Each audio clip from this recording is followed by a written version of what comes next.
अचला बिछला गही डार जी मालिन दुआरा वासो पड़िया के पेड़ावा अचला बिछला गही डार जी सही चढ़ बैठे है दुल्हे दुलारुआ मालिन से करइयो रार जी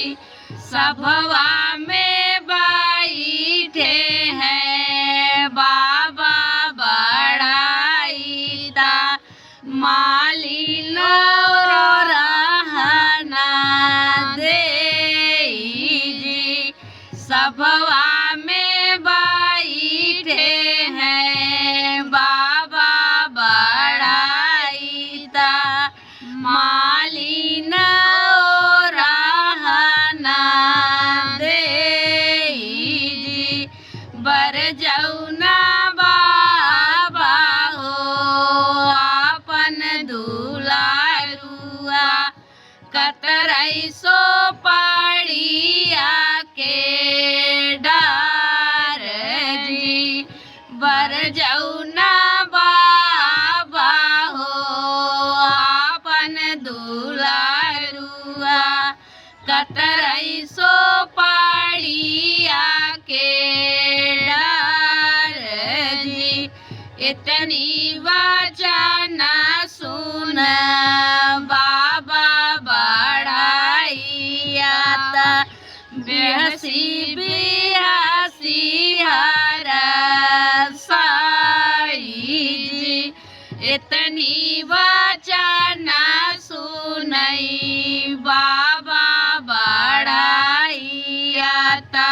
बेहसी बिहसी हर साई जी बाजई के होतई बर जी लेती मालिन छैला बरा जी नहीं जाई जी बर जाई के होतई बर जी लेती मालिन छैला बरा जी नहीं जाई जी बेहसीता देखी मालिन एक बोली बोलाई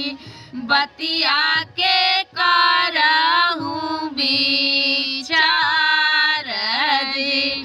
बेहसीता देखी मालिन एक बोली बोलाई बतिया के करहूँ विचार जी जब बाबा पुतवा बारज नहीं पाया रची डाला पुता के बिया जी जब बाबा पुतवा बारज नहीं पाया